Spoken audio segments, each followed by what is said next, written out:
In an interview, Tom Hanks once said, no matter what we've done, you get to a point where you think, how did I get here? When are they going to discover that I am in fact a fraud and take everything away from me?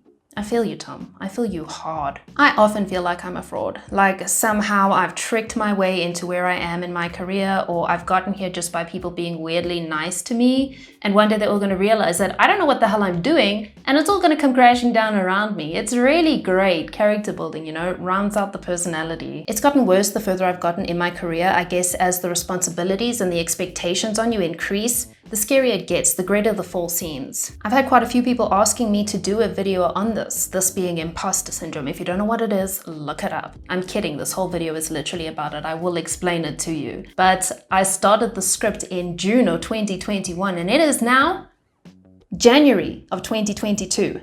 My bad, it took a while. But here it is, finally, I got to it. And I do think it's a really important subject to address because so many people, especially creatives, suffer from it.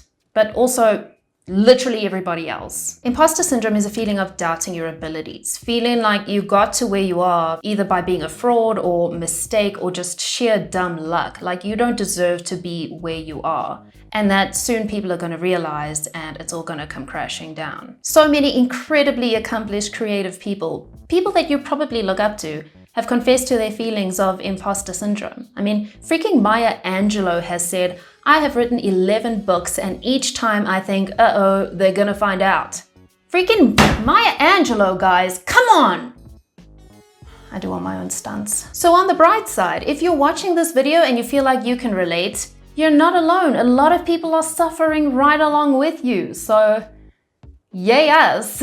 Now, obviously, best case scenario, we find ways to work through this feeling and if not completely eradicate it, because demons are difficult to vanquish, and I do think that it will pop its head back up at times when you're feeling particularly vulnerable or low, but we can minimize that feeling as much as possible and try to quiet that voice of self-doubt in your head.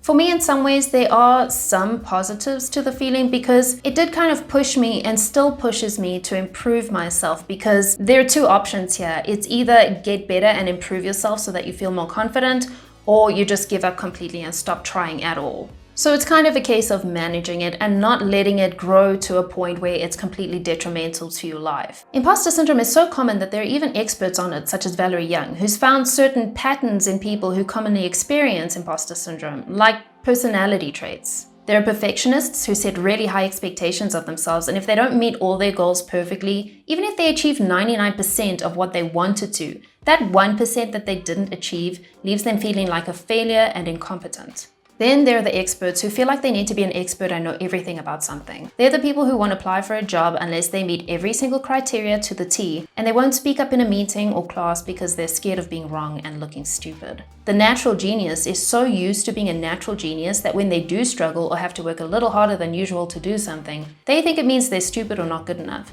because they're used to things coming easily to them. So they start thinking they're an imposter because suddenly something's not as easy as they're used to it being. Soloists feel like they have to accomplish things by themselves on their own. And if they need help with something, it's because they're a failure or a fraud, because they couldn't do it all by themselves.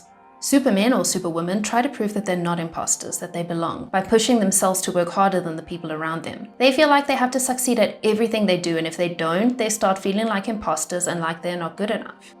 Whichever camp you fall into here, or maybe it's a bit of all of them, because I find that each of these resonate with me to some degree, except maybe the natural genius. But regardless, we're all suffering from cognitive distortion, which are habitual ways of thinking that are usually negative and inaccurate. And this is also really common with people who suffer from depression. So we need to find ways to work around that cognitive distortion and train ourselves to see reality as it really is. Therapy is an option to go and work through this with a professional who's unbiased, who you can be open and vulnerable with, and who will help you to retrain your thinking patterns, because that's what this is, it's your thinking patterns. You've built up these neural pathways. If therapy is not an option for you for whatever reason, that's okay too, because you can still change your thought patterns yourself. I don't know if you've heard of neuroplasticity. Your brain is shaped and molded by your experiences and your thoughts every day.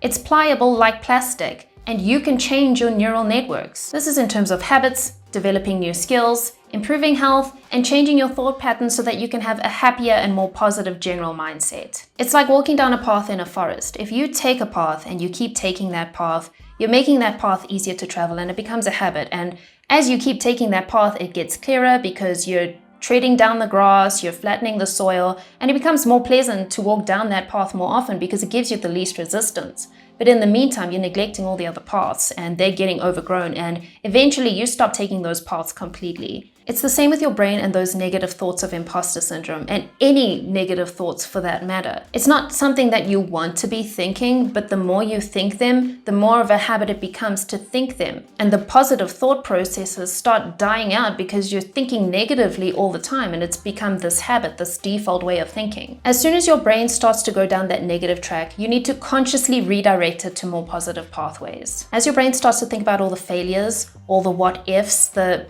negative things that might happen, you need to redirect it to all your achievements, all the things that you've done in your life that you're really proud of, and all the positive things that could possibly happen. Keep track of all your achievements and your accolades in your life, because as life goes on, we forget things. Even the things we thought that we'd never forget, the really great things in our lives, we forget them.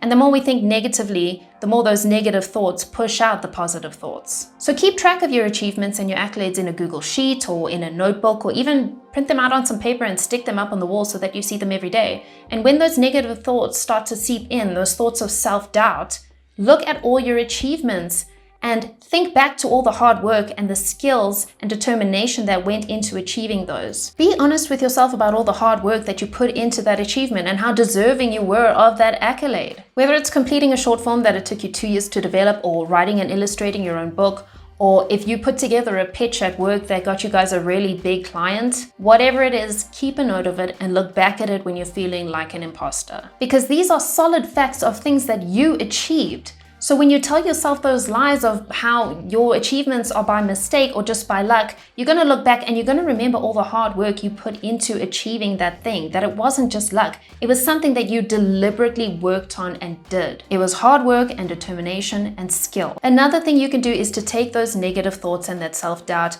and reframe them into something to inspire you to improve. It's a very fine balancing act, because as a creative person, usually we are quite critical of our work already, and we tend to focus on all the mistakes rather than any of the positives. So again, you need to recognize what is the cognitive distortion when you're looking at your work and balance that out with the very real positives. Don't focus only on the negatives and blow them out of proportion. So take note of all the flaws and the areas for improvement, but also take note of all the positive things, the places that you already have improved a lot, and the things that you really like about your work. It can really help to look back at your old work, lay them out side by side, and see how much you've already improved.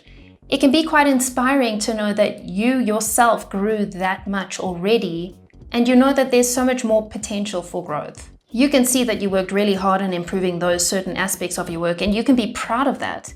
Balance the positives with the negatives. Don't focus only on the negatives, but use the negatives, if they really are the negatives and the flaws, and not completely distorted in your mind. Use those to improve. Everybody has room for improvement, no matter where you are at in your career.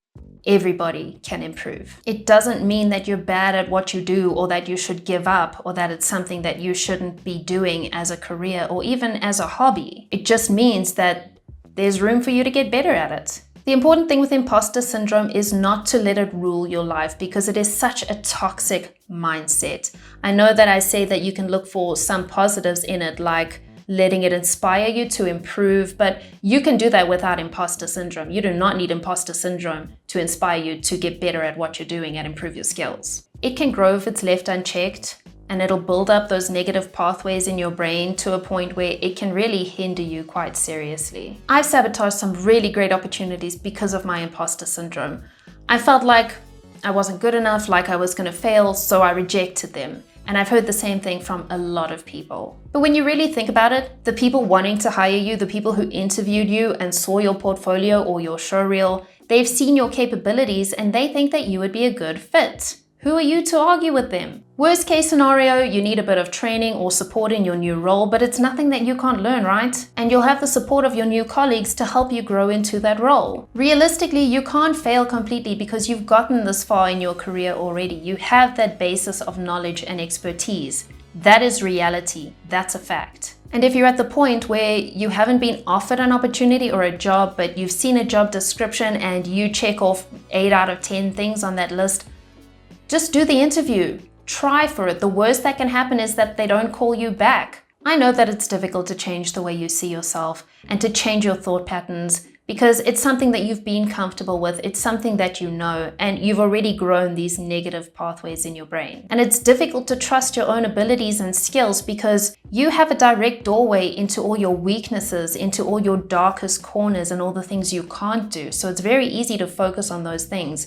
Other people might look at you and they see all the things you've achieved. They see what you're showing them and they don't know everything else that's behind closed doors, all the things you're battling with. But it's the same thing in reverse. You're not seeing all the sleepless nights that other people put into improving their skills because they felt like imposters. You might look up to all these amazing artists and creatives and animators and think, you'll never get to the point where they are. You'll never get the kind of skills that they have, but they put in the work to get there. It's not something that just happened.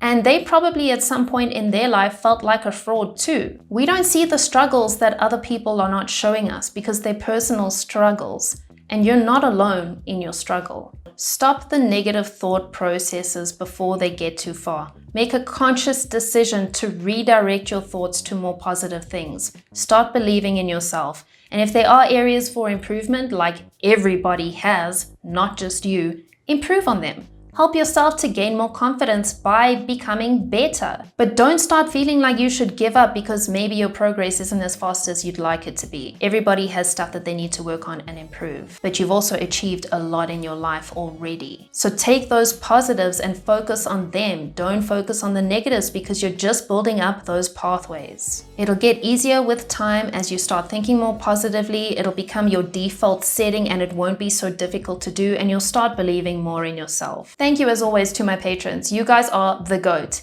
If you haven't, maybe head on over to my Patreon, check it out. There's some blog posts, some works in progress, and I also give animation feedback once a month to some of my tiers. Give the video a like if you got this far. It really helps with the algorithm. And if you're not a subscriber yet, maybe consider subscribing if you want to keep up to date with my videos. Thanks for watching, guys. Love ya. Bye.